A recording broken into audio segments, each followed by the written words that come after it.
ವಿವೇಚನಾಂತರಂಗ ವಿಶೇಷ ಸಂದರ್ಶನ ಕಾರ್ಯಕ್ರಮಕ್ಕೆ ಸ್ವಾಗತ. ನಾನು ಗಂಗಾ ಅಮಾತೆಪ್ಪನವರ್. ತಾಂತ್ರಿಕತೆ ಎನ್ನುವುದು ಅಭಿವೃದ್ಧಿಯ ಮೂಲತಂತ್ರ. ಕೈಗಾರೀಕರಣದ ನಂತರ ತಂತ್ರಜ್ಞಾನವು ಕ್ರಾಂತಿಯನ್ನ ಉಂಟು ಮಾಡಿತು. ಅಂತಹ ಕ್ರಾಂತಿಗೆ ಕಾರ್ಮಿಕ ಯೋಧರನ್ನ ಹುಟ್ಟುಹಾಕುವಲ್ಲಿ ಡಿಪ್ಲೊಮಾ ಶಿಕ್ಷಣ ಸಂಸ್ಥೆಯು ತನ್ನದೇ ಆದ ಪಾತ್ರವನ್ನ ನಿರ್ವಹಿಸುತ್ತಿದೆ. ಕೈಗಾರಿಕೆಗೆ ಬೇಕಾದ ನೈಪುಣ್ಯತೆಯನ್ನ ಹೊಂದಿದ ಮಾನವ ಸಂಪನ್ಮೂಲಗಳನ್ನ ಒದಗಿಸುವಲ್ಲಿ ಪಾಲಿಟೆಕ್ನಿಕ್ ಮಹಾವಿದ್ಯಾಲಯದ ಪಾತ್ರ ಶ್ಲಾಘನೀಯ. ಈ ವಿಷಯದ ಕುರಿತು ಮಾತನಾಡಲು ಬಾಗಲಕೋಟೆಯ ಬಿವಿವಿ ಸಂಘದ ಪಾಲಿಟೆಕ್ನಿಕ್ ಮಹಾವಿದ್ಯಾಲಯದ ಪ್ರಾಚಾರ್ಯರಾದ ಎಸ್ ಹುಬ್ಳಿ ಅವರನ್ನ ಇದೀಗ ಕಾರ್ಯಕ್ರಮಕ್ಕೆ ಸ್ವಾಗತಿಸೋಣ. ಸರ್, ಕಾರ್ಯಕ್ರಮಕ್ಕೆ ಸ್ವಾಗತ. ಧನ್ಯವಾದಗಳು. ಮೊದಲಿಗೆ, ದೀರ್ಘಕಾಲದವರೆಗೆ ತಾಂತ್ರಿಕ ಶಿಕ್ಷಣದಲ್ಲಿ ಕ್ರಿಯಾಶೀಲರಾಗಿ ತಮ್ಮನ್ನು ತಾವು ತೊಡಗಿಸಿಕೊಂಡಿದ್ದೀರಿ. ಇದೀಗ ನಿವೃತ್ತಿಯ ಹೊಸ್ತಿಲಿನಲ್ಲಿದ್ದೀರಿ. ಇದ್ರ ಬಗ್ಗೆ ತಮ್ಮ ಸೇವಾ ಅನುಭವವನ್ನ ಹಂಚಿಕೊಳ್ಳೋದಾದ್ರೆ? ಮೊಟ್ಟ ಮೊದಲನೇದಾಗಿ ನನಗೆ ಇಂಥ ಒಂದು ಅವಕಾಶ ಕೊಟ್ಟಂತಹ ಬಸವೇಶ್ವರ ಕಲಾ ಮಹಾವಿದ್ಯಾಲಯಕ್ಕೆ ನನ್ನ ಹೃತ್ಪೂರ್ವಕ ವಂದನೆಗಳು.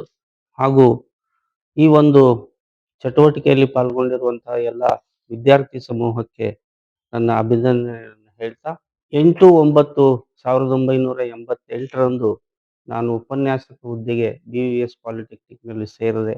ಈ ತಿಂಗಳು ಅಂದರೆ ಬರುವ ಶನಿವಾರ 28 ಫೆಬ್ರವರಿ 2026ಕ್ಕೆ 37 ವರ್ಷ 5 ತಿಂಗಳು 20 ದಿವಸಗಳ ಕಾಲ ಸೇವೆಯನ್ನ ಸಂಸ್ಥೆಯಲ್ಲಿ ಒದಗಿಸಿ, ಒಟ್ಟಾರೆಯಾಗಿ ಹೇಳೋದಾದರೆ ನನ್ನ ಸೇವಾ ಅವಧಿ ತೀರಾ ಸಂತೋಷದಾಯಕವಾಗಿತ್ತು. ಸಾಕಷ್ಟು ವಿಷಯಗಳನ್ನ ಕಲ್ತಿದ್ದೀನಿ. ಸಾಧ್ಯವಾದಷ್ಟು ಮಟ್ಟಿಗೆ ಕಡ್ಡಾಯವಾದ ಹಾಗೂ ನನ್ನಿಂದ ಸಾಧ್ಯವಾದಂತಹ ಅಭಿವೃದ್ಧಿ ಕಾರ್ಯಗಳೆಲ್ಲವನ್ನು ನಾನು ಯಶಸ್ವಿಯಾಗಿ ಮಾಡಿದ್ದೀನಿ ಅನ್ನುವಂಥ ಒಂದು ಸಂತೋಷ ಭಾವನೆ ಇವತ್ತು ನನ್ನಲ್ಲಿದೆ. ಸರ್, ಇತ್ತೀಚೆಗೆ ಎಲ್ಲ ವಿದ್ಯಾರ್ಥಿಗಳು ಇಂಜಿನಿಯರಿಂಗ್ ಪದವಿ ಶಿಕ್ಷಣಕ್ಕೆ ಆಕರ್ಷಿತರಾಗಿ ಪಾಲಿಟೆಕ್ನಿಕ್ ಅನ್ನ ಕಡೆಗಣಿಸ್ತಾ ಇದ್ದಾರೆ ಎಂಬ ಮಾತಿದೆ. ಇದ್ರ ಬಗ್ಗೆ ತಾವೇನು ಹೇಳ್ತೀರಿ? ಅಲ್ಲ, ಇದು ತಮ್ಮ ತಪ್ಪಗ್ರಹಿಕೆ ಅಂತ ಹೇಳ್ತೀನಿ. ಮುಂಚಿನ ದಿನಗಳಲ್ಲಿ ಡಿಪ್ಲೊಮಾ ಮುಗಿದ ತಕ್ಷಣ ಕೆಲಸಗಳು ಸಿಗ್ತವೆ ಅನ್ನೋ ಅಭಿಲಾಷೆಯಿಂದ ಸಾಕಷ್ಟು ಪ್ರವೇಶಗಳು ಆಗ್ತಾ ಇತ್ತು. ಇತ್ತೀಚಿನ ವರ್ಷಗಳಲ್ಲಿ ಇಂಜಿನಿಯರಿಂಗ್ ಶಿಕ್ಷಣಕ್ಕೆ ಡಿಪ್ಲೊಮಾ ಮುಗಿಸಿದಂಥ ವಿದ್ಯಾರ್ಥಿಗಳಿಗೆ ಲ್ಯಾಟರಲ್ ಎಂಟ್ರಿ ಅನ್ನುವಂಥ ಒಂದು ಅವಕಾಶವನ್ನು ಕೊಟ್ಟಿದ್ದಾರೆ ಸರ್ಕಾರದವರು. ಅಲ್ಲಿ ಅವರು ನೇರವಾಗಿ 2ನೇ ವರ್ಷದ ಇಂಜಿನಿಯರಿಂಗಿಗೆ ನೇರ ಪ್ರವೇಶವನ್ನು ಪಡೀತಾರೆ. ಹೀಗಾಗಿ PUC ಸೈನ್ಸ್ನಲ್ಲಿ ಕೆಲವು ಸಾಮಾನ್ಯವಾಗಿ ಗಣಿತ ಅಥವಾ ಕೆಮಿಸ್ಟ್ರಿ ಅಂತಹ ವಿಷಯಗಳು ಟಫ್ ಆಗುತ್ತೆ ಅಂತ ಅಂದ್ಕೊಂಡಿರುವಂಥ ವಿದ್ಯಾರ್ಥಿಗಳು ಮತ್ತು PUCನಲ್ಲಿ ಅನಿವಾರ್ಯ ಕಾರಣಗಳಿಂದ ಅನಿರೀಕ್ಷಿತವಾಗಿ ಅವರ CET ರ್ಯಾಂಕು ದೂರದಲ್ಲಿ ಬಂದು ಇಂಜಿನಿಯರಿಂಗ್ ಪ್ರವೇಶ ಮಾಡಲಿಕ್ಕೆ ಅವಕಾಶವನ್ನು ವಂಚಿತರಾದಂಥ ಹಲವಾರು ವಿದ್ಯಾರ್ಥಿಗಳು ಈಗ ಡಿಪ್ಲೊಮಾ ಪ್ರವೇಶವನ್ನು ಪಡೆದು ಡಿಪ್ಲೊಮಾ ಮುಗಿದ ಮೇಲೆ ಇರುವಂಥ ಕರ್ನಾಟಕ ಪರೀಕ್ಷಾ ಪ್ರಾಧಿಕಾರ ಜರುಗಿಸುವಂಥ DCET ಎನ್ನುವಂಥ ಪರೀಕ್ಷೆಯನ್ನು ಬರೆದು ಇವತ್ತಿನ ಒಂದು ಅಂಕಿಅಂಶಗಳ ಪ್ರಕಾರ ಕಳೆದ 4-5 ವರ್ಷಗಳಿಂದ ಡಿಪ್ಲೊಮಾ ಪಾಸಾದಂತಹ 60% ವಿದ್ಯಾರ್ಥಿಗಳು ಇಂಜಿನಿಯರಿಂಗ್ ಲ್ಯಾಟರಲ್ ಎಂಟ್ರಿಗೆ ಪ್ರವೇಶ ಪಡೀತಾ ಇದ್ದಾರೆ. ಇದು ಡಿಪ್ಲೊಮಾ ಶಿಕ್ಷಣದ ಉದ್ದೇಶ ಮುಂಚಿನ ದಿನಗಳಿಗೂ ಈಗಿನ ದಿನಗಳಿಗೂ ಬೇರೆ ಅನಿಸ್ಬಹುದು. ಆದರೆ ಎರಡೂ ಸಂದರ್ಭದಲ್ಲೂ ಡಿಪ್ಲೊಮಾ ಪ್ರವೇಶ ಹಾಗೂ ಶಿಕ್ಷಣ ಅಭಿವೃದ್ಧಿ ಪಥದಲ್ಲಿಯೇ ಇದೆ. Okay sir. ಇಂಜಿನಿಯರಿಂಗ್ ಅಧ್ಯಯನಕ್ಕೆ ಪೂರಕವಾಗಿ ನೋಡಿದಾಗ ಪೊಲಿಟಿಕಲ್ ಕಾಲೇಜುಗಳು ಇಂದು ಹೇಗೆ ಪರಿವರ್ತನೆ ಮತ್ತು ಅಭಿವೃದ್ಧಿ ಅನ್ನೋದು ಒಂದು ನಿರಂತರ ಕ್ರಿಯೆ. ಆ ಪ್ರಕಾರ ನಾವು ನೋಡಲಾಗಿ ಬೇರೆ ಕ್ಷೇತ್ರಗಳಿಗೆ ಹೋಲಿಸಿದರೆ ತಾಂತ್ರಿಕ ಕ್ಷೇತ್ರದಲ್ಲಿ ಕ್ಷಿಪ್ರ ಬದಲಾವಣೆ, ಕ್ಷಿಪ್ರವಾದಂಥ ಅಭಿವೃದ್ಧಿ ವೇಗ ನಾವು ನೋಡ್ತೀವಿ. ಈಗ ನಮ್ಮ ಜೀವನವನ್ನೇ ನಾವು ಹಿಂತಿರುಗಿ ನೋಡಿದಾಗ ನಮ್ಮ ಬಾಲ್ಯದಲ್ಲಿ ಟೆಲಿಗ್ರಾಮು ಮತ್ತು ಪೋಸ್ಟ್ ಲೆಟರ್ ಬಿಟ್ಟರೆ ಬೇರೆ ಸಂವಹನ ಕ್ರಿಯೆಗಳು ಸಾಧ್ಯ ಇದ್ದಿಲ್ಲ. ಆದರೆ ಇದೇ ಜೀವನದಲ್ಲಿ ನಾವು ಈಗಿನ ಹಂತದಲ್ಲಿ ಇಲ್ಲಿ ಮಾತಾಡಿರುವಂಥ ಒಂದು ಶಬ್ದ 1 ಸೆಕೆಂಡಿನಲ್ಲಿ ಜಗತ್ತಿನ ತುಂಬ ಪ್ರಸಾರ ಆಗುತ್ತೆ ಅನ್ನುವಂಥ ಒಂದು ತಾಂತ್ರಿಕ ಅಭಿವೃದ್ಧಿ ಇದೆ. ಇದು ನಿರಂತರ ಮತ್ತು ನಿತ್ಯ. ಹೀಗಾಗಿ ಅಭಿವೃದ್ಧಿ ಯಾವಾಗಲೂ ಸಾಧ್ಯ, ತಾಂತ್ರಿಕತೆ ಯಾವಾಗಲೂ ಬೆಳೀತಾ ಇರ್ತದೆ. Okay sir. ಸರ್, ಇಂಜಿನಿಯರಿಂಗ್ ಅಧ್ಯಯನಕ್ಕೆ ಪೂರಕವಾಗಿ ನೋಡಿದಾಗ ಪೊಲಿಟಿಕಲ್ ಕಾಲೇಜುಗಳು ಇಂದು ಹೇಗೆ ತಮ್ಮ ಪಾತ್ರವನ್ನು ನಿರ್ವಹಿಸ್ತಾ ಇವೆ? ಪಾಲಿಟೆಕ್ನಿಕ್‌ಗಳು ಮುಂಚೆಯಿಂದನೂ ಬಹಳ ಪ್ರಮುಖವಾದಂತಹ ಒಂದು ಪಾತ್ರವನ್ನ ಸಮಾಜದಲ್ಲಿ ನಿರ್ವಹಿಸ್ತಾ ಇದೆ. ನಾನಾಗಲೇ ಹೇಳಿದಂತೆ ಮುಂಚಿನ ದಿನಗಳಲ್ಲಿ ಕಡಿಮೆ ಸಮಯದಲ್ಲಿ ಒಳ್ಳೆಯ ಕೌಶಲ್ಯವನ್ನ ಪಡೆದು ಕೆಲಸಗಳನ್ನ ಒದಗಿಸಿಕೊಳ್ಳುವಂತ ಅವಕಾಶಗಳು ಸಾಕಷ್ಟಿತ್ತು, ಈಗಲೂ ಇದೆ. ಸಮಾಜಮುಖಿಯಾಗಿ ಸೇವೆಯನ್ನ ಸದಾ ಕೊಡ್ತಾ ಬಂದಿರುವಂತಹದ್ದು ಪಾಲಿಟೆಕ್ನಿಕ್‌ಗಳ ಹೆಗ್ಗಳಿಕೆ. ಡಿಪ್ಲೊಮಾ ಮುಗಿದ ತಕ್ಷಣ ಅವರಿಗೆ ಕೆಲಸಗಳಾಗಲಿ, ಉನ್ನತ ವ್ಯಾಸಂಗಕ್ಕಾಗಲಿ ಎಲ್ಲ ಹಾದಿಗಳು ಇವತ್ತು ವಿದ್ಯಾರ್ಥಿಗಳಿಗೆ ಲಭ್ಯವಿದೆ. ಹೀಗಾಗಿ ಎಲ್ಲ ವಿದ್ಯಾರ್ಥಿಗಳು ಮತ್ತು ಪಾಲಕರು ಅದರ ಬಗ್ಗೆ ಮಾಹಿತಿಯನ್ನ ತಿಳ್ಕೊಂಡು ಅದರ ಲಾಭವನ್ನ ಇವತ್ತಿಗೂ ಪಡಿತಾ ಇದ್ದಾರೆ. Okay sir. ಸರ್, ಇಂಜಿನಿಯರಿಂಗ್ ಪದವಿ ಶಿಕ್ಷಣ ಹೆಚ್ಚು ಪಠ್ಯಕ್ರಮಗಳನ್ನು ಒಳಗೊಂಡಿರ್ತದೆ, ಆದರೆ ಪಾಲಿಟೆಕ್ನಿಕ್ ಹೆಚ್ಚು ಪ್ರಾಯೋಗಿಕ ಶಿಕ್ಷಣಕ್ಕೆ ಒತ್ತು ಕೊಡ್ತಾರೆ ಅಂತ ಕೇಳ್ಪಟ್ವಿ. ಇದ್ರ ಬಗ್ಗೆ ತಮ್ಮ ಅಭಿಪ್ರಾಯ? ಈ ತಮ್ಮ ಅನಿಸಿಕೆ ನಿಜವಾದದ್ದು. ಇಂಜಿನಿಯರಿಂಗ್ ಶಿಕ್ಷಣ ಹೆಚ್ಚು ತಾರ್ಕಿಕವಾಗಿ ಥಿಯರಿಟಿಕಲ್ ವಿಷಯಗಳನ್ನ ಹೊಂದಿರುವಂತ, ಅದನ್ನ ಹೆಚ್ಚು ಒತ್ತು ಕೊಟ್ಟು ಕಲಿಸುವಂತ ಒಂದು ತಾಂತ್ರಿಕ ಶಿಕ್ಷಣ ಕ್ಷೇತ್ರವಾದರೂ ಕೂಡ ಪಾಲಿಟೆಕ್ನಿಕ್‌ಗಳದು ಅದರದ್ದೇ ಆದಂತಹ ಒಂದು ಕೊಡುಗೆ ಮತ್ತು ಕಾಣಿಕೆ ಇದೆ. ಇಲ್ಲಿ ನಿಜವಾದ ಕೌಶಲ್ಯಭರಿತ ಒಬ್ಬ ತಾಂತ್ರಿಕ ವ್ಯಕ್ತಿ ಪಾಲಿಟೆಕ್ನಿಕ್‌ಗಳಿಂದ ಹೊರಹೊಮ್ಮಲಿಕ್ಕೆ ಸಾಧ್ಯ ಇದೆ.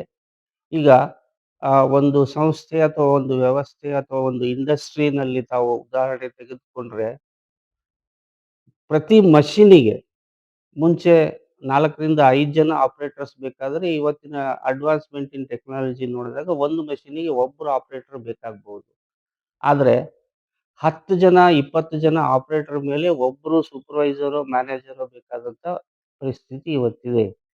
ಮಷೀನ್ ಮೇಲೆ ಕೆಲಸ ಮಾಡೋರು ಡಿಪ್ಲೊಮಾ ವ್ಯಾಸಂಗದಲ್ಲಿ ಕೌಶಲ್ಯವನ್ನ ಕಲಿತು ಫ್ಲೋರ್ ವರ್ಕರ್ಸ್ ಅಂತ ಹೇಳ್ತೀವಿ. ಅವರು ನಿಜವಾಗಲೂ ITI ಮತ್ತು ಡಿಪ್ಲೊಮಾ ಪದವೀಧರರು.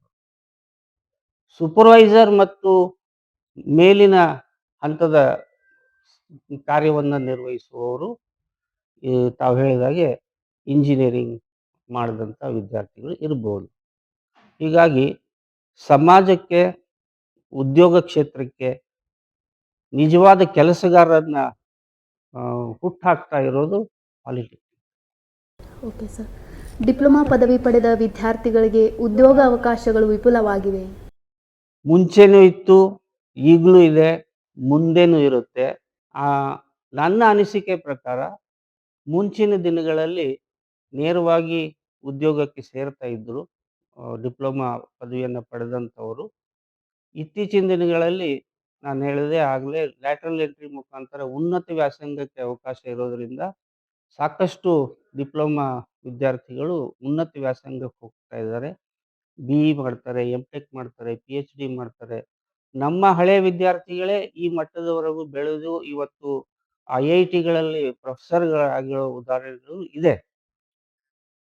ಆದರೆ ಇವತ್ತಿಗೂ ಕೂಡ ಎಲ್ಲ ಔದ್ಯೋಗಿಕ ಕ್ಷೇತ್ರಗಳಲ್ಲಿ, ಅದು ಮ್ಯಾನುಫ್ಯಾಕ್ಚರಿಂಗ್ ಸೆಕ್ಟರ್ ಇರ್ಬೋದು, ಸರ್ವಿಸ್ ಸೆಕ್ಟರ್ ಇರ್ಬೋದು, ಸಾಫ್ಟ್‌ವೇರ್ ಡೆವಲಪ್‌ಮೆಂಟ್ ಇರ್ಬೋದು, ಎಲ್ಲ ಕ್ಷೇತ್ರಗಳಲ್ಲೂ ಸಾಕಷ್ಟು ಉದ್ಯೋಗ ಅವಕಾಶಗಳಿದೆ. ಉದ್ಯೋಗದಾತರು ಸದಾ ನಮ್ಮನ್ನ ಸಂಪರ್ಕಿಸ್ತಾ ಇರ್ತಾರೆ. Sir, products previous pass out ಆದವರಾದರೂ ಕೊಡಿ, ಈಗ ಫೈನಲ್ ಇಯರ್ ಇರೋರಿಗಾದರೂ ನಾವು ಕ್ಯಾಂಪಸ್ಸಿಗೆ ಬರ್ತೀವಿ ಅಂತ ಹೇಳಿ ಉದ್ಯೋಗದಾತರು ಬರ್ತಾರೆ, ಉದ್ಯೋಗ ಆಕಾಂಕ್ಷಿಗಳು ಬರ್ತಾರೆ. ಹೀಗಾಗಿ ವಿಪುಲ ಅವಕಾಶ ಸದಾ ಇದೆ. Okay sir. ಬಸವೇಶ್ವರ ಕಲಾ ಮಹಾವಿದ್ಯಾಲಯಕ್ಕೂ ತಮಗೂ ಬಹಳ ಅವಿನಾಭಾವ ಸಂಬಂಧವಿದೆ. ಏಕೆಂದರೆ ತಮ್ಮ ತಂದೆಯವರು ನಮ್ಮ ಮಹಾವಿದ್ಯಾಲಯದ ತೃತೀಯ ಪ್ರಾಚಾರ್ಯರಾಗಿ ಹಾಗೂ ಕನ್ನಡ ವಿಭಾಗದ ಶ್ರೇಷ್ಠ ಪ್ರಾಧ್ಯಾಪಕರಾಗಿ ಎಲ್ಲರ ಜನಮಾನಸದಲ್ಲಿ ಇಂದಿಗೂ ಇದ್ದಾರೆ. ಆ ದಿನಗಳನ್ನು ನೆನಪಿಸಿಕೊಳ್ಳೋದಾದರೆ ಸರ್? ತಂದೆಯವರನ್ನ ನೆನಪಿಸಿದ್ದೀರಿ. ಇದು ಅವರ ಪುಣ್ಯಭೂಮಿ, ಅವರ ಕರ್ಮಭೂಮಿ, ಅವರ ಕಾಯಕ ಭೂಮಿ. ಬಹಳ ಸಂತೋಷ ಮತ್ತು ಹೆಮ್ಮೆಯ ವಿಷಯ ನನಗೆ ಇಲ್ಲೊಂದು ಈ ರೀತಿಯ ಅವಕಾಶ ದೊರಕಿರೋದು. ನನ್ನಷ್ಟಕ್ಕೆ ನಾನು ಅದೃಷ್ಟವಂತ ಅನ್ಕೋತೀನಿ.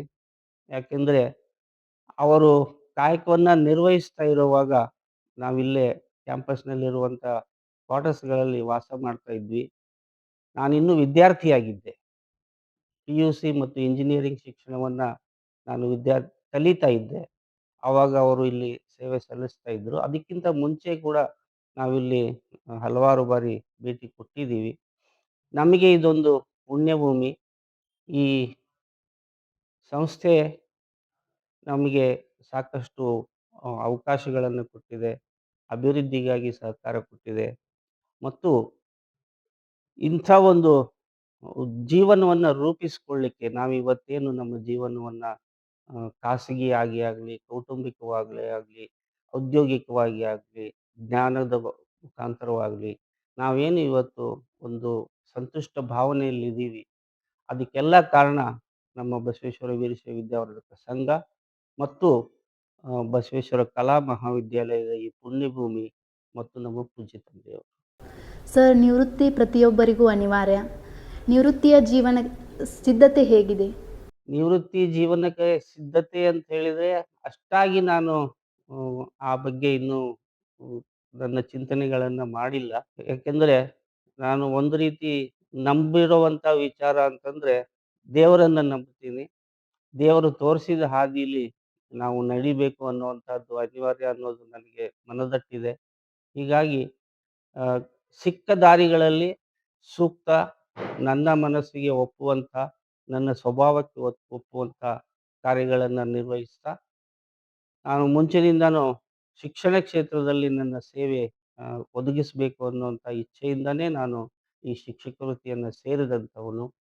ಸದಾ ವಿದ್ಯಾರ್ಥಿ ಬಳಗಕ್ಕೆ, ಸಮಾಜಕ್ಕೆ ಜ್ಞಾನ ಮತ್ತು ಕೌಶಲ್ಯವನ್ನು ಹಂಚುವಂಥ ಕಾರ್ಯವನ್ನು ನಾನು ಖಂಡಿತವಾಗಿ ಮುಂದುವರಿಸ್ತೀನಿ ಅನ್ನುವಂಥ ಅಭಿಲಾಷೆಯನ್ನು ಇಲ್ಲಿ ವ್ಯಕ್ತಪಡಿಸ್ತೇನೆ.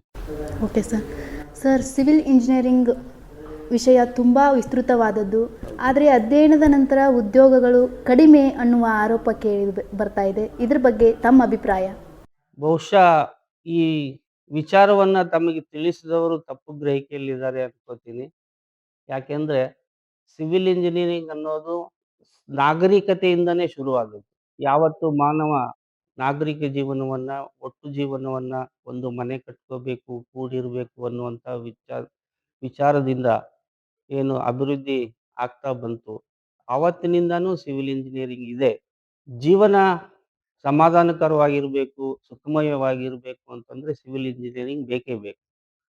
ಅದು ಎಷ್ಟೇ ಚಿಕ್ಕ ಪ್ರಮಾಣದ ಒಂದು ಇವು 2 ರೂಮಿನ ಒಂದು ಸ್ವಂತ ಮನೆ ಅನ್ನೋ ವಿಚಾರದಿಂದ ಹಿಡಿದು ಒಂದು ಬೃಹತ್ ಆ, ಕಟ್ಟಡದವರೆಗೂ, ಒಂದು ಮಾನ್ಯುಮೆಂಟಲ್ ಸ್ಟ್ರಕ್ಚರ್‌ವರೆಗೂ ಯಾವುದೇ ಒಂದು ನಿರ್ಮಾಣ ಇರ್ಬೋದು. ಇದು ಬಹಳ ವಿಸ್ತೃತವಾದದ್ದು ತಾವು ಹೇಳಿದ ಹಾಗೆ. ಆದರೆ ಇತ್ತೀಚಿನ ಬೆಳವಣಿಗೆಗಳಲ್ಲಿ ನಾವು ಸಾಮಾಜಿಕವಾಗಿ ನೋಡಿದಾಗ ಹೆಚ್ಚಾಗಿ ಜನ ಈ ಗಣಕೀಕರಣ, ಕಂಪ್ಯೂಟರೈಸೇಷನ್, ಡಿಜಿಟಲೈಸೇಷನ್ ಮತ್ತು ಎಲೆಕ್ಟ್ರಾನಿಕ್ಸ್‌ನಲ್ಲಿ ಆಗಿರುವಂಥ ಅಭಿವೃದ್ಧಿಗಳನ್ನು ನೋಡಿದಾಗ ಸಾಫ್ಟ್‌ವೇರ್ ಇಂಜಿನಿಯರ್ ಅನ್ನುವಂಥದ್ದು ಒಂದು ವೈಟ್ ಕಾಲರ್ ಜಾಬು. ಅವರು ಬಹಳ ಹೆಚ್ಚಿಗೆ ವೇತನವನ್ನು ಪಡೀತಾರೆ, ಸುಖಮಯ ಜೀವನವನ್ನು ಪಡೀತಾರೆ ಅನ್ನುವಂಥ ಒಂದು ಮನೋಭಾವನೆ ಜನರಲ್ಲಿ ಬೆಳೆದಿದೆ. ಆದರೆ ನಿಜವಾಗ್ಲೂ ಅದರ ಆಳಕ್ಕೆ ಇಳಿದು ನೋಡಿದಾಗ ಅವರು ಸಣ್ಣ ವಯಸ್ಸಿನಲ್ಲಿ ಸಾಫ್ಟ್‌ವೇರ್ ಇಂಜಿನಿಯರ್‌ಗಳು ಸಾಕಷ್ಟು ಒತ್ತಡದಲ್ಲಿ ದಿನಕ್ಕೆ 16, 14 ಗಂಟೆಗಳವರೆಗೆ ಅವರು ಕೆಲಸವನ್ನು ನಿರ್ವಹಿಸಿ ಕಡಿಮೆ ವಯಸ್ಸಿನಲ್ಲಿ ಅವರು ತಮ್ಮ ಶಕ್ತಿಯನ್ನು ಭಾಳ ಕಳ್ಕೊತಾ ಇದ್ದಾರೆ. ಹೀಗಾಗಿ ನನ್ನ ಅಭಿಪ್ರಾಯದಲ್ಲಿ ಕೇವಲ ಒಂದು ಕ್ಷೇತ್ರ ಅಥವಾ ಈ ಸಾಫ್ಟ್‌ವೇರು, ಗಣಕೀಕರಣ ಮತ್ತು ವರ್ಕ್ ಫ್ರಮ್ ಹೋಮ್ ಅನ್ನುವಂಥ ಇತ್ತೀಚಿನ ಒಂದು ಕಲ್ಚರ್ ಏನು ಬೆಳೀತಾ ಇದೆ, ಇದರಿಂದ ಬೇರೆ ಕ್ಷೇತ್ರಗಳು ಸಫರ್ ಆಗ್ತಾ ಇದೆ ಅನ್ನೋದು ನಿಜ. ಇತ್ತೀಚಿನ ದಿನಗಳಲ್ಲಿ ನಾವು ಅದನ್ನು ಕೇಳ್ಪಡ್ತಾ ಇದ್ದೀವಿ. ಆದರೆ ಇದೊಂದು ಚಕ್ರದ ತಿರುಗುವಿಕೆ ಅಂತ ಅಂದ್ಕೊಂಡು ಮತ್ತೆ ಸಿವಿಲ್ಲು ಕೋರ್ ಬ್ರಾಂಚಸ್ ಆದಂಥ ಸಿವಿಲ್, ಎಲೆಕ್ಟ್ರಿಕಲ್, ಮೆಕ್ಯಾನಿಕಲ್‌ಗಳಿಗೆ ಮತ್ತೆ ಒಂದು ಅವಕಾಶ ಬೆಳೀತದೆ. ಈ ಕ್ಷೇತ್ರಗಳ ಒಂದು ಮಹತ್ವ ಜನರಿಗೆ ಅರಿವಾಗುತ್ತೆ ಅನ್ನುವಂಥ ಒಂದು ಆಶಾಭಾವನೆ ನನಗಿದೆ. ಹೀಗಾಗಿ ಆ, ಜನರ ಮನೋಭಾವನೆ ಬದಲಾಗಬೇಕು. ಅವರ ಅನುಭವಕ್ಕೆ ಬಂದಾಗ ಮಾತ್ರ ಅದು ಗೊತ್ತಾಗುತ್ತೆ. ಹೀಗಾಗಿ ನಾನು ಸಮಾಜದಲ್ಲೂ ಕೂಡ ಆ ಜಾಗೃತಿಯನ್ನ ಮೂಡಿಸೋದು ತಾಂತ್ರಿಕ ಶಿಕ್ಷಣ ಕ್ಷೇತ್ರದಲ್ಲಿರುವಂಥವರ ಒಂದು ಜವಾಬ್ದಾರಿ ಅಂತ ಕೂಡ ಅನ್ಕೋತೀನಿ. Okay sir. ಸರ್, ತಮ್ಮ ಅವಧಿಯಲ್ಲಿ ಹೇಳೋದಾದರೆ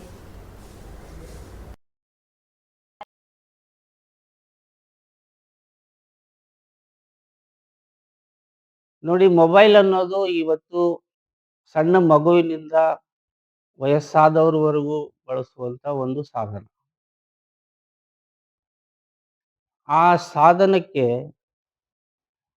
ಎಲ್ಲ ರೀತಿಯಾದಂಥ ಅವಕಾಶಗಳು ಉಂಟು ಬಳಕೆಗೆ. ಸದ್ಬಳಕೆಯೂ ಸಾಧ್ಯ, ದುರ್ಬಳಕೆಯೂ ಸಾಧ್ಯ. ಸದ್ಬಳಕೆಯ ಹಾದಿಯಲ್ಲಿ ನಾವು ನೋಡಿದಾಗ ಅದರಿಂದ ಸಾಕಷ್ಟು ಲಾಭಗಳಿದೆ. ಸಮಯ ಉಳಿತದೆ. ನಿಮ್ಮ ಅಂಗೈಯಲ್ಲಿ ಜಗತ್ತಿನ ಸಂಪೂರ್ಣ ಮಾಹಿತಿ ನಿಮಗೆ ತಕ್ಷಣದಲ್ಲಿ ಗೊತ್ತು ಮಾಡಿಕೊಳ್ಳಿಕ್ಕೆ ಸಾಧ್ಯ ಇದೆ. ಇದಕ್ಕೆ ಪೂರಕವಾಗಿ ನಮ್ಮ ಸಂಸ್ಥೆಯಲ್ಲಿ ನಾವು ಅಭಿವೃದ್ಧಿ ಕೆಲಸಗಳನ್ನು ಹಮ್ಮಿಕೊಳ್ಳುತ್ತಿರಬೇಕಾದ್ರೆ ವಿಶೇಷವಾಗಿ ಮೊದಲನೇದು ನಮ್ಮ ಸಂಸ್ಥೆಯ ಕಾರ್ಯಚಟುವಟಿಕೆಗಳಲ್ಲಿ ಅಕಾಡೆಮಿಕ್ ಇರ್ಬೋದು ಅಥವಾ ಅಡ್ಮಿನಿಸ್ಟ್ರೇಟಿವ್ ಆಕ್ಟಿವಿಟೀಸ್ ಇರ್ಬೋದು, ಇವನ್ನ ನಾವು ಗಣಕೀಕರಣಗೊಳಿಸಿದ್ವಿ. 2014-15ರಲ್ಲಿ ನಾವು ಸಂಸ್ಥೆಯ ವತಿಯಿಂದ ವೆಬ್ಸೈಟು ಹಾಗೂ ಸಂಸ್ಥೆಗೆ ಬೇಕಾದಂಥ ಒಂದು ವೆಬ್ ಅಪ್ಲಿಕೇಶನ್ ಅಂತ ಹೇಳ್ತೀವಿ, ಆಟೋಮೇಷನ್, ಅದನ್ನು ಅಳವಡಿಸ್ಕೊಂಡಂಥವ್ರು. ಇವತ್ತಿನ ದಿವಸ ಕಂಪ್ಲೀಟ್ ಆಗಿ ನಮ್ಮ ಸಂಸ್ಥೆಯಲ್ಲಿ ಅಕಾಡೆಮಿಕ್ ಆಕ್ಟಿವಿಟೀಸ್ ಇರ್ಬೋದು, ಸ್ವಾಯತ್ತತೆ ಅಡಿಯಲ್ಲಿ ಪರೀಕ್ಷೆ ಚಟುವಟಿಕೆಗಳಿರ್ಬೋದು, ಎಲ್ಲವೂ ಗಣಕೀಕರಣಗೊಂಡಿದೆ. ಇದಕ್ಕೆ ಎಲ್ಲ ವಿದ್ಯಾರ್ಥಿಗಳ ಒಂದು ಪಾಲ್ಗೊಳ್ಳುವಿಕೆ ಏನಿದೆ ಅದು ತೀರಾ ಅವಶ್ಯಕ. ನಾವು ಚಟುವಟಿಕೆಗಳನ್ನು ಗಣಕೀಕರಣಗೊಳಿಸಿ ಅದರ ಲಾಭವನ್ನು ವಿದ್ಯಾರ್ಥಿಗಳಿಗೆ ಒದಗಿಸಲಿಲ್ಲ ಅಂತಂದರೆ ಅದು ಅಪೂರ್ಣವಾದಂಥ ಯಶಸ್ಸು. ಹೀಗಾಗಿ ಆ ಸಾಫ್ಟ್ವೇರನ್ನು ನಾವು ಮೊಬೈಲ್ ಅಪ್ಲಿಕೇಶನ್ ಆಗು ಕೂಡ ಒದಗಿಸಿ ವಿದ್ಯಾರ್ಥಿಗಳಿಗೆ ಏನು ಲಾಗಿನ್ ಕ್ರೆಡೆನ್ಷಿಯಲ್ಸ್ ಕೊಟ್ಟಿರ್ತೀವಿ ಆ ಮುಖಾಂತರ ಅವರ ಪ್ರತಿ ತಿಂಗಳ ಹಾಜರಾತಿ, ಅವರಿಗೆ ವಿಷಯಕ್ಕೆ ಸಂಬಂಧಪಟ್ಟಂಥ ನೋಟ್ಸ್ಗಳು, ಸಪೋರ್ಟಿಂಗ್ ಯೂಟ್ಯೂಬ್ ಲಿಂಕ್ಸ್ಗಳು ಮತ್ತು ಅವರ ಆಂತರಿಕ ಪರೀಕ್ಷೆಗಳಲ್ಲಿ ಪಡೆದಂಥ ಅಂಕಗಳು, ಕೊನೆಯ ಸೆಮಿಸ್ಟರ್ನ ಕೊನೆಯಲ್ಲಿ ಅವರ ಸರಾಸರಿ ಆಂತರಿಕ ಅಂಕಗಳೆಷ್ಟು, ಫಲಿತಾಂಶ ಏನು, ಪರೀಕ್ಷೆ ಫಲಿತಾಂಶ ಏನು, ಎಲ್ಲವನ್ನು ಅವರು ತಮ್ಮ ಮೊಬೈಲ್ನಲ್ಲೇ ನೋಡ್ಬೋದು. ಇದರ ಜೊತೆಗೆ ಕಳೆದ ವರ್ಷದಿಂದ ಸುಮಾರು 1-1.5 ವರ್ಷದಿಂದ ನಾವು ನಮ್ಮ ಸಂಸ್ಥೆಯನ್ನು ಕ್ಯಾಶ್ಲೆಸ್ ಆಫೀಸ್ ಮಾಡಿದ್ವಿ. ಬಹುಶಃ ಅರ್ಥ ಆಗುತ್ತೆ ತಮಗೆ. ಕ್ಯಾಶ್ಲೆಸ್ ಆಫೀಸ್ ಅಂದರೆ ಒಂದೇ ಒಂದು ರೂಪಾಯಿಯನ್ನು ಕೂಡ ನಾವು ಅದು ಯಾರಿಂದನೇ ಭರಿಸಬಹುದಾಗಿರ್ಬೋದು, ಅದನ್ನು ದುಡ್ಡಿನ ರೂಪದಲ್ಲಿ ಸ್ವೀಕರಿಸೋದಿಲ್ಲ. ಬ್ಯಾಂಕಿನ ಚಲನ್ ಮುಖಾಂತರದ್ದು ಸ್ವೀಕರಿಸೋದಿಲ್ಲ. ನಮ್ಮ ಎಲ್ಲ ಬ್ಯಾಂಕ್ ವ್ಯವಹಾರಗಳನ್ನು, ಫೀಸ್ ಭರಿಸೋ ವ್ಯವಹಾರಗಳನ್ನು ನಾವು QR ಕೋಡ್ಗಳ ಮುಖಾಂತರ UPI ಪೇಮೆಂಟ್ ಮತ್ತು ನೆಟ್ ಬ್ಯಾಂಕಿಂಗ್ ಅಥವಾ ATM ಕಾರ್ಡ್ ಈ ಮುಖಾಂತರ ನಾವು ಕ್ಯಾಶ್ಲೆಸ್ ವ್ಯವಹಾರಗಳನ್ನು ಮಾಡ್ತಾ ಇದ್ದೀವಿ. ಹೀಗಾಗಿ ವಿದ್ಯಾರ್ಥಿಗಳಿಗೆ UPI ಪೇಮೆಂಟ್ ಅಪ್ಲಿಕೇಶನ್ ಇರ್ಬೋದು, ನಮ್ಮ ಸಾಫ್ಟ್ವೇರಿನ ಅಪ್ಲಿಕೇಶನ್ ಇರ್ಬೋದು, ನಾವು ಟೆಕ್ನಿಕಲ್ ಡೆವಲಪ್ಮೆಂಟ್ಸು ಮತ್ತು ಇತ್ತೀಚೆಗೆ ನಮ್ಮ ಟೀಚರ್ಸ್ ಕೂಡ ಒಂದು ಸಣ್ಣ ಪ್ರಮಾಣದ ರಿಸರ್ಚ್ ರೀತಿ ತಮ್ಮ ಪಾಠಗಳಿಗೆ ಪೂರಕವಾದಂಥ ಯೂಟ್ಯೂಬ್ ವಿಡಿಯೋಗಳನ್ನು ಹುಡುಕಿ ವಾಟ್ಸಪ್ ಮುಖಾಂತರ ಅಥವಾ ನಮ್ಮ ಸಾಫ್ಟ್ವೇರ್ ಮುಖಾಂತರ ವಿದ್ಯಾರ್ಥಿಗಳಿಗೆ ತಲುಪಿಸ್ತಾ ಇರ್ತಾರೆ. ಅದನ್ನು ತಮ್ಮ ಸಮಯ ಸಿಕ್ಕಾಗ ಅನುಕೂಲ ಪ್ರಕಾರ ವಿದ್ಯಾರ್ಥಿಗಳೆಲ್ಲ ಅದನ್ನು ಬಳಸ್ಕೋತಾರೆ. ಹೀಗಾಗಿ ಮೊಬೈಲ್ ಬಳಕೆಯನ್ನು ನಾವು ಖಂಡಿತ ಒಪ್ತೇನೆ, ಅಳವಡಿಸಿದ್ದೀವಿ. ಆದರೆ ಒಂದು ಗಮನ ಹರಿಸ್ತಾ ಇರುವಂಥ ಮೇಲ್ವಿಚಾರಣೆ, ಮೇಲುಸ್ತುವಾರಿ ಇರುವಂಥ ಒಂದು ವ್ಯವಸ್ಥೆಯನ್ನು ಕೂಡ ಇಟ್ಕೊಂಡಿದ್ದೀವಿ. ಮೊಬೈಲ್ ಇರ್ತದೆ ವಿದ್ಯಾರ್ಥಿಗಳ ಹತ್ರ. ಅವರು ಲೈಬ್ರರಿನಲ್ಲೇ ಆಗಲಿ, ಕ್ಲಾಸ್ ರೂಮು ಫ್ರೀ ಇರೋ ಅವರ್ಸಲ್ಲಾಗಲಿ ಅಥವಾ ರೆಸ್ಟ್ ಮಾಡ್ತಿರುವಾಗಾಗಲಿ ಆ, ಮೊಬೈಲಲ್ಲಿ ಅವ್ರು ಏನು ಮಾಡ್ತಿರ್ತಾರೆ ಅನ್ನೋದನ್ನ ನಮ್ಮ ಮೆಂಟರ್ಸ್ ಆಗಲಿ, ಟೀಚರ್ಸ್ ಆಗಲಿ ನೋಡ್ತಾ ಇರ್ತಾರೆ. ಶೈಕ್ಷಣಿಕ ಹಾಗೂ ತಾಂತ್ರಿಕತೆಗೆ ಸಂಬಂಧಪಟ್ಟಂಥ ವಿಷಯಗಳನ್ನು ಬಿಟ್ಟು ಬೇರೆ ಏನಾದ್ರು ಚಟುವಟಿಕೆಗಳನ್ನು ಮಾಡ್ತಾ ಇದ್ರೆ ಅವರನ್ನ ಎಚ್ಚರಿಸಿ ಅದು ಪುನರಾವರ್ತನೆ ಆಗದೇ ಇರುವಂಥ ಕ್ರಮಗಳನ್ನು ಕೂಡ ನಾವು ಕೈಗೊಳ್ತಾ ಇರ್ತೀವಿ. ಹೀಗಾಗಿ ಈಗಿನ ದಿನಗಳಲ್ಲಿ ಮೊಬೈಲ್ ಅನಿವಾರ್ಯ. ಆದರೆ ಸದ್ಬಳಕೆಯನ್ನು ನಾವು ಖಾತ್ರಿಪಡಿಸ್ಕೊಳ್ತೀವಿ. Okay sir. ಸರ್, ತಮ್ಮ ಅವಧಿಯಲ್ಲಿ ಮಹಾವಿದ್ಯಾಲಯದಲ್ಲಿ ಕೈಗೊಂಡ ಅಭಿವೃದ್ಧಿ ಕಾರ್ಯಗಳ ಬಗ್ಗೆ ಹೇಳೋದಾದ್ರೆ? ಇಂಡೈರೆಕ್ಟ್ ಆಗಿ ನಾನು ಆಗಲೇ ಹೇಳಿದೆ. ಸಾಫ್ಟ್‌ವೇರನ್ನ ಕಂಪ್ಲೀಟಾಗಿ ಅಪ್‌ಗ್ರೇಡ್ ಮಾಡ್ಕೊಂಡಿದ್ದೀವಿ. ಕಳೆದ ವರ್ಷ 1 ವರ್ಷದಲ್ಲಿ ನಾವು ವಿಶೇಷವಾಗಿ ಎಕ್ಸಾಮಿನೇಷನ್ ಸಾಫ್ಟ್‌ವೇರನ್ನ ಭಾಳ ಅಪ್‌ಗ್ರೇಡ್ ಮಾಡಿದ್ದೀವಿ.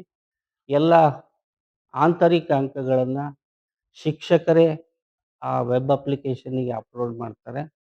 ಅವರು ಅಪ್‌ಲೋಡ್ ಮಾಡಿದಂಥ ಆಂತರಿಕ ಅಂಕಗಳು ನೇರವಾಗಿ ಪರೀಕ್ಷಾ ವಿಭಾಗದಲ್ಲಿ ಇಂಪೋರ್ಟ್ ಆಗಿ ಮೌಲ್ಯಮಾಪಕರು ಏನು ಪೇಪರ್ ವ್ಯಾಲ್ಯೂಯೇಷನ್ ಮಾಡ್ತಾರೆ ಆಟೋನಮಸ್ ಅಡಿಯಲ್ಲಿ, ಮೌಲ್ಯಮಾಪಕರೇ ನೇರವಾಗಿ ನಮ್ಮ ಸಾಫ್ಟ್‌ವೇರಿಗೆ ಮಾರ್ಕ್ಸನ್ನು ಎಂಟ್ರಿ ಮಾಡ್ತಾರೆ. ಇನ್ನೊಂದು ಎಂಟ್ರಿ ಆಗುತ್ತೆ. ಡಬಲ್ ಎಂಟ್ರಿ ಸಿಸ್ಟಮಲ್ಲಿ ಮಿಸ್‌ಮ್ಯಾಚ್ ಸೆಟ್ ಆಗುತ್ತೆ. ಅದಕ್ಕೂ ಮುಂಚೆ ಆನ್ಸರ್ ಪೇಪರ್‌ಗಳನ್ನು ನಾವು ರಿಜಿಸ್ಟರ್ ನಂಬರ್ ತೆಗೆದುಹಾಕಿ ರ್ಯಾಂಡಮ್ ಕೋಡಿಂಗ್ ಸಿಸ್ಟಮಲ್ಲಿ ಅದನ್ನೂ ಕೂಡ ಸಾಫ್ಟ್‌ವೇರ್ ಮುಖಾಂತರನೇ ಮಾಡಿ ಕೋಡ್ ವ್ಯಾಲ್ಯೂ ಮುಖಾಂತರ ಮೌಲ್ಯಮಾಪಕರು ಅಂಕಗಳನ್ನು ನೇರವಾಗಿ ಅಪ್‌ಲೋಡ್ ಮಾಡೋದು. ಅದನ್ನು ನೇರವಾಗಿ ಫಲಿತಾಂಶ ಆ, ಪ್ರಕಟಣೆಗೆ ಅಂದರೆ ರಿಸಲ್ಟ್ ಪ್ರೊಸೆಸಿಂಗಿಗೆ ನಾವು ಅದನ್ನು ಯಾವುದೇ ಮಾನವ ಶಕ್ತಿ ಆ ಅಂಕಿಅಂಶಗಳನ್ನು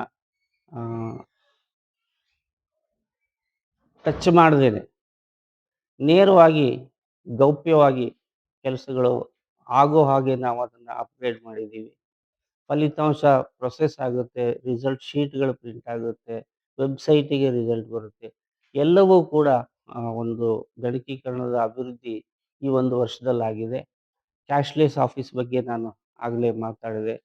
ಜೊತೆಗೆ ಸಾಕಷ್ಟು ಸಿಬ್ಬಂದಿಗಳಿಗೆ ಆ, ಅವರಿಗೆ ಸಿಗಬೇಕಾದಂಥ ಒಂದು ಅವಕಾಶಗಳನ್ನು, ವೇತನ ಬಡ್ತಿಗಳನ್ನು ಹಾಗೂ ಇನ್ನಿತರೆ ಸೌಲಭ್ಯಗಳನ್ನು ಒದಗಿಸುವಂಥ ಒಂದು ಕಾರ್ಯವನ್ನು ಕೂಡ ನಾನು ಕೈಗೊಂಡಿದ್ದೀನಿ. ನಂತರದಲ್ಲಿ ಆ, ಎಲ್ಲವನ್ನು ಸಮಾಧಾನಕರವಾಗಿ ನಿರ್ವಹಿಸ್ತಾ ಇತ್ತೀಚೆಗೆ ಕೇವಲ 15 ದಿನಗಳಲ್ಲಿ 5 ದಿನಗಳ ಒಂದು ರಾಜ್ಯ ಮಟ್ಟದ NSS ಯುವಜನೋತ್ಸವ, 5 ದಿನಗಳ ಒಂದು ರಾಜ್ಯ ಮಟ್ಟದ ಸಿಬ್ಬಂದಿ ಅಭಿವೃದ್ಧಿ ಕಾರ್ಯಕ್ರಮ ಹಾಗೂ 1 ದಿನದ ರಾಜ್ಯ ಮಟ್ಟದ ಪಾಲಿಟೆಕ್ನಿಕ್ ವಿದ್ಯಾರ್ಥಿಗಳ ಸಮಾವೇಶವನ್ನು ಕೂಡ ನಾವು ಯಶಸ್ವಿಯಾಗಿ ಮಾಡಿದ್ದೀವಿ ಅನ್ನುವಂಥ ಒಂದು ವಿಷಯವನ್ನು ನಾನು ಹೆಮ್ಮೆಯಿಂದ ಹೇಳ್ಕೊಳ್ಳಿಕ್ಕೆ ಇಚ್ಛಿಸ್ತೇನೆ. Okay sir. ಸರ್, ಕೊನೆಯದಾಗಿ ಎಸ್. ಬಸವೇಶ್ವರ ಕಲಾ ಮಹಾವಿದ್ಯಾಲಯದ ಪತ್ರಿಕೋದ್ಯಮ ವಿಭಾಗ ಮತ್ತು ಪ್ರಾಯೋಗಿಕ ಪತ್ರಿಕೆ ಕಲಾವಾಣಿ ಇದ್ರ ಎಸ್. ಬಗ್ಗೆ ತಮ್ಮ ಅಭಿಪ್ರಾಯ? ತೀರಾ ಇತ್ತೀಚೆಗೆ ನನಗೆ ಈ ವಿಷಯ ಗಮನಕ್ಕೆ ಬಂದಿದೆ. ನಮ್ಮ ಬಸವೇಶ್ವರ ಕಲಾ ಮಹಾವಿದ್ಯಾಲಯದಲ್ಲಿ ಪತ್ರಿಕೋದ್ಯಮ ಒಂದು ಕೋರ್ಸು ಆರಂಭವಾಗಿರೋದು ತೀರಾ ಸಂತೋಷದ ವಿಷಯ. ಬಹಳ ಪ್ರಮುಖವಾದಂಥ ಒಂದು ಆ, ಸಮಾಜಮುಖಿ ಕ್ಷೇತ್ರ. ಎಲ್ಲರಿಗೂ ಗೊತ್ತು ಪತ್ರಿಕೋದ್ಯಮ, ಮೀಡಿಯಾ, ಪ್ರೆಸ್ ಇದರ ಸಮಾಜದ ಮೇಲೆ ಎಷ್ಟು ದೊಡ್ಡ ಜವಾಬ್ದಾರಿ ಇದೆ ಅನ್ನೋದು ಬಹಳ ಮುಖ್ಯವಾದಂಥ ವಿಷಯ. ಅದಕ್ಕೆ ಸಂಬಂಧಪಟ್ಟಂತೆ ಸೂಕ್ತ ವ್ಯಕ್ತಿಗಳನ್ನು ಆ ಕ್ಷೇತ್ರಕ್ಕೆ ಒದಗಿಸುವಂಥ ಶಿಕ್ಷಿತ, ತರಬೇತಿ ಹೊಂದಿದ, ಕೌಶಲ್ಯಭರಿತ ಆ, ಉದ್ಯೋಗಾಕಾಂಕ್ಷಿಗಳನ್ನು ಹೊರಹೊಮ್ಮಿಸುವಂಥ ಒಂದು ಕ್ಷೇತ್ರದಲ್ಲಿ ನಮ್ಮ ಬಸವೇಶ್ವರ ಕಲಾ ಮಹಾವಿದ್ಯಾಲಯ ತನ್ನ ಹೆಜ್ಜೆ ಇಟ್ಟಿದೆ. ಅಂಥ ಪತ್ರಿಕೋದ್ಯಮಕ್ಕೆ ಅವಶ್ಯಕವಾದಂಥ ಒಳ್ಳೊಳ್ಳೆ ವ್ಯಕ್ತಿಗಳನ್ನು ಹುಟ್ಟಿಸಿ ಕ್ಷೇತ್ರಕ್ಕೆ ಒದಗಿಸ್ತಾ ಇದೆ ಅನ್ನೋದು ಬಹಳ ಸಂತೋಷದ ವಿಷಯ. ಮತ್ತು ಇದೇ ಕಲಿಕಾ ಸಂದರ್ಭದಲ್ಲಿ ವಿದ್ಯಾರ್ಥಿಗಳ ಸರ್ವತೋಮುಖ ಅಭಿವೃದ್ಧಿಗಾಗಿ ಕೇವಲ ಪಠ್ಯಕ್ರಮವನ್ನು, ಸಿಲೆಬಸನ್ನು, ಕರಿಕ್ಯುಲಮನ್ನು ಯೂನಿವರ್ಸಿಟಿಯವರು ಅಥವಾ ಯಾರೋ ನಿರ್ಧರಿಸಿರುವಂಥ ವಿಷಯಗಳನ್ನಷ್ಟೇ ಅವರಿಗೆ ಕ್ಲಾಸ್ ರೂಮ್‌ನಲ್ಲಿ 4 ಗೋಡೆಗಳ ಮಧ್ಯೆ ಕೊಡೋದಕ್ಕಿಂತ ಪ್ರಾಯೋಗಿಕವಾಗಿ ಅವರಿಗೆ ಆ ಕ್ಷೇತ್ರದ ಒಂದು ಎಲ್ಲ ರೀತಿಯ ಅನುಭವ ಆಗಲಿ ಅನ್ನೋ ಉದ್ದೇಶದಿಂದ ಈಗೇನು ಈ ರೀತಿ ಕಲಾವಾಣಿ ಅನ್ನುವಂಥ ಒಂದು ಪತ್ರಿಕೆಯನ್ನು ತಾವು ಹೊರಡಿಸ್ತಾ ಇದ್ದೀರಿ. ಈ ರೀತಿಯ ಸಂದರ್ಶನಗಳನ್ನ ಏರ್ಪಡಿಸ್ತಾ ಇದ್ದೀರಿ. ಇದೆಲ್ಲ ಸಂಘ, ಸಂಸ್ಥೆ ಇವೆಲ್ಲ ತನ್ನ ಮೂಲ ಧ್ಯೇಯವಾದಂಥ ಕಾಯಕವೇ ಕೈಲಾಸ ಅನ್ನುವಂಥ ಒಂದೇನು ಧ್ಯೇಯ ವಾಕ್ಯ ಇದೆ, ಆ ಕಾಯಕದ ಅರಿವನ್ನು ಒದಗಿಸುವಂಥ ಒಂದು ಕಾರ್ಯವನ್ನು ಈ ಪತ್ರಿಕೋದ್ಯಮ ಕ್ಷೇತ್ರದಲ್ಲೂ ಕೂಡ ಮಾಡ್ತಾ ಇದ್ದೀರಿ. ಇದಕ್ಕಾಗಿ ನಾನು ಕಲಾ ಮಹಾವಿದ್ಯಾಲಯಕ್ಕೆ ಹಾಗೂ ಪತ್ರಿಕೋದ್ಯಮ ವಿಭಾಗಕ್ಕೆ ಶುಭವಾಗಲಿ. ಇದು ಇನ್ನೂ ಹೆಚ್ಚು ಹೆಚ್ಚು ಬೆಳೀತಾ ಹೋಗಲಿ.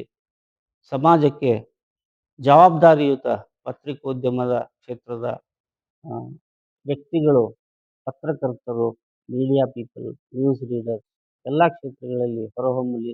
ಬಾಗಲಕೋಟೆ ಬಸವೇಶ್ವರ ಕಲಾ ಮಹಾವಿದ್ಯಾಲಯದ ವಿದ್ಯಾರ್ಥಿಗಳು, ಪಾಸ್ಡ್ ಔಟ್ ವಿದ್ಯಾರ್ಥಿಗಳು ಜಗತ್ತಿನ ತುಂಬ ಈ ಕ್ಷೇತ್ರದಲ್ಲಿ ತಮ್ಮ ಛಾಪನ್ನು ಒತ್ತಲಿ ಅನ್ನುವಂಥ ಒಂದು ಆಶಯವನ್ನು ನಾನು ವ್ಯಕ್ತಪಡಿಸ್ತೀನಿ. ಓಕೆ ಸರ್, ಇಷ್ಟೊತ್ತು ಕಾರ್ಯಕ್ರಮದಲ್ಲಿ ಭಾಗಿಯಾಗಿ ತಮ್ಮ ಸೇವಾ ಅನುಭವಗಳನ್ನು ಜೊತೆಗೆ ತಾಂತ್ರಿಕ ಶಿಕ್ಷಣದ ಮಾಹಿತಿಯನ್ನು ಹಂಚಿಕೊಂಡಿದ್ದಕ್ಕೆ ಧನ್ಯವಾದಗಳು ಸರ್. ಧನ್ಯವಾದ. ನೋಡಿದ್ರಲ್ಲ ವೀಕ್ಷಕರೇ, ಇದು ಈ ಹೊತ್ತಿನ ವಿವೇಚನಾಂತರಂಗ ವಿಶೇಷ ಸಂದರ್ಶನ ಕಾರ್ಯಕ್ರಮ. ಮುಂದಿನ ಸಂಚಿಕೆಯಲ್ಲಿ ಮತ್ತೋರ್ವ ವಿಶೇಷ ವ್ಯಕ್ತಿಯನ್ನು ಭೇಟಿಯಾಗೋಣ. ಅಲ್ಲಿವರೆಗೂ ನಮಸ್ಕಾರ.